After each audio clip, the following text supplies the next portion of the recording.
PSL Lahore میں منتقل ہو گیا ہے، اور پی ایس ایل بھی اپنی اختتامی مراحل میں ہے، یعنی اب سے لے کر 19 مارچ تک پی ایس ایل کے تمام میچز لاہور میں ہوں گے، اور اس کے اندر ان کے جو کوالیفائر، ایلیمینیٹرز، فائنلز وغیرہ وہ تمام میچز بھی لاہور میں ہونے جا رہے ہیں۔ اس کا مطلب یہ ہے کہ وہ تمام ایریا جو نہر کے اوپر ہے وہ پی ایس ایل کی وجہ سے بلاک ہے، اور اس کی وجہ سے شہری بھی یقینی طور پر پریشانیوں میں مبتلا ہوتے ہیں۔ اور چونکہ آج پی ایس ایل کے حوالے سے یہ جو ایکٹیویٹیز ہے، ٹیموں کا آنا، ٹیموں کا جانا، اور وہ سارے کا سارا اب مال روڈ سے ہی ہوتا ہوا نہر پہ آئے گا، نہر سے ہوتا ہوا وہ آگے جائے گا، اور پھر قذافی اسٹیڈیم پہنچنا ہے انہوں نے۔ تو اس روٹ کے اوپر اگر آپ ریلی نکالیں گے تو پھر ایک جو ہے وہ خطرات موجود رہتے ہیں، کیونکہ ماضی کے اندر بھی پاکستان کے امن و امان کے حوالے سے جو حالات تھے اس کو کسی بھی طور پر تسلی بخش نہیں قرار دیا جا سکتا۔ تو کنڈیشنز اور حالات دونوں ہی بہت زیادہ اس حوالے سے خطرناک ہیں، اور عمران خان صاحب کی طرف سے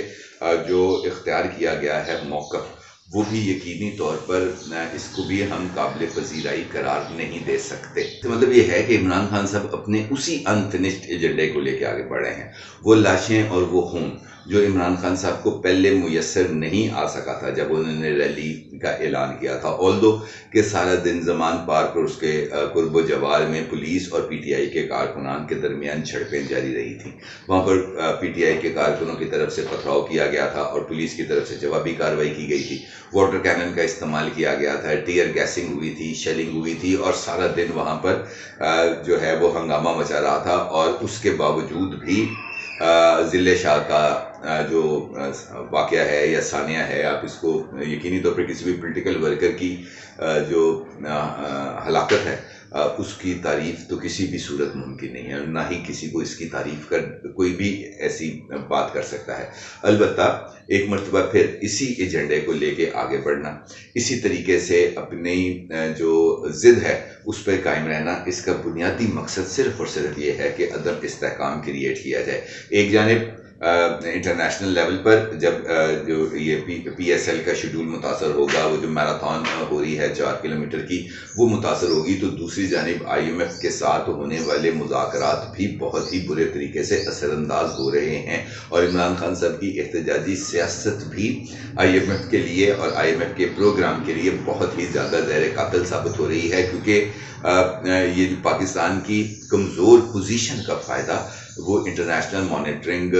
جو ادارے ہیں وہ اس کا فائدہ اٹھا رہے ہیں۔ بلکہ اگر آپ نے 2 دن پہلے امریکی محکمہ خارجہ کی طرف سے جاری کردہ بیان بھی پڑھا ہو تو اس میں بھی یہ بات واضح طور پہ لکھ گئی ہے کہ نیٹ پرائس کی طرف سے کہ جناب ہمیں کوئی لینا دینا نہیں ہے پاکستان کی سیاست سے، پاکستان کی سیاست والے اپنا فیصلے خود کریں۔ البتہ پاکستان کو آئی ایم ایف کے ساتھ اپنی بات چیت کو اور بات چیت میں طے پانے والی چیزوں پر جو ہے اس پر لیٹرنٹ اسپرٹ عمل درآمد کرنا ہوگا، کیونکہ اگر پاکستان نے معاشی ترقی کی منزل حاصل کرنی ہے تو اس کے لیے آئی ایم ایف کے پروگرام میں جانا ضروری ہے۔ یعنی اس کا مطلب یہ ہے کہ یہ جو آئی ایم ایف کی طرف سے پاکستان کی آرم ٹوئسٹنگ ہو رہی ہے، وہ یہ جو بازو مروڑا جا رہا ہے، اس پر بھی امریکہ کی اشیرباد حاصل ہے۔ اور اگر امریکہ کی اشیرباد حاصل ہے تو میں یہ سمجھتا ہوں کہ اس کے پیچھے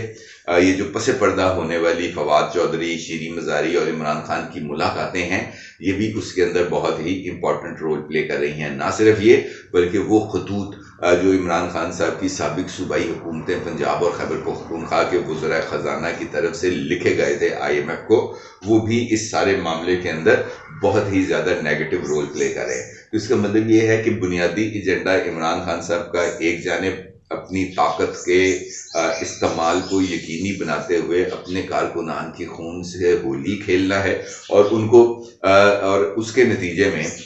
عمران خان صاحب ایک جانب اپنے پر بڑھتے ہوئے دباؤ جو مقدمات کی صورت میں ان پر آ رہا ہے، جو گرفتاری کے خطرات کی صورت میں ان پہ آ رہا ہے، جو ان کی پارٹی کی ممکنہ ٹوٹ پھوٹ کی صورت میں آ رہا ہے ان کے سامنے، اس سے اپنی نظریں بچانا چاہتے ہیں۔ اس کے ساتھ ساتھ دوسری جانب وہ اسٹیبلشمنٹ کو دباؤ میں لانے کے لیے تمام تر کوششیں کر رہے ہیں، کیونکہ اس وقت پاکستان کی اسٹیبلشمنٹ ان کی کسی بھی بات پر توجہ دینے کے لیے تیار نہیں ہے۔ اور خاص طور پر کل یہ جو آڈیو وائرل ہوئی تھی ڈی جی سی میجر جنرل فیصل نصیر کی، اس سے بھی عمران خان صاحب اپنے ہی مقاصد حاصل کرنا چاہتے تھے، کیونکہ ایک فیبریکیٹڈ کانکوٹڈ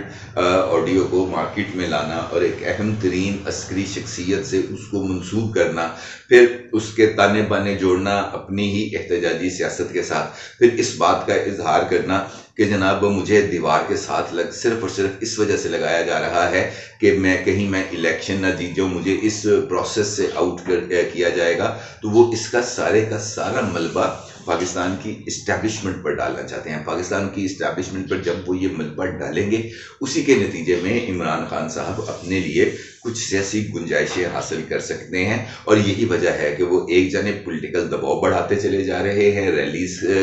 کے اعلان کے ساتھ ساتھ، اور اس اعلان کے ساتھ ساتھ کہ جناب میں نے ہر صورت ریلی نکالنی ہے اور مجھے کسی آئین قانون ضابطے کی پرواہ نہیں ہے، کوئی اجازت لینے کی مجھے ضرورت نہیں ہے۔ یہی معاملہ ان کا عدلیہ کے ساتھ ہے، وہ عدلیہ کی طرف بھی اسی رویے کا اظہار کرتے رہتے ہیں، اور خاص طور پر میں بار بار اس بات کا اظہار کروں کہ رینجرز کی موجودگی میں اگر عمران خان صاحب کی طرف سے ایک مرتبہ پھر ویسا ہی پرتشدد ہنگامہ کیا جاتا ہے، تو پھر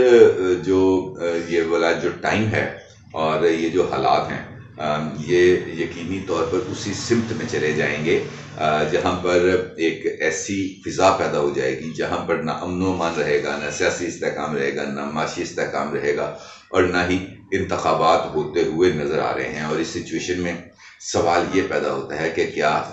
انتخابات کا التوا عمران خان صاحب کی خود اپنی خواہش تو نہیں؟ کامنٹس میں اس کا اظہار ضرور کیجیے گا، اپنی رائے ضرور اظہار کیجیے گا۔ آپ کو بہت شکریہ، اللہ حافظ۔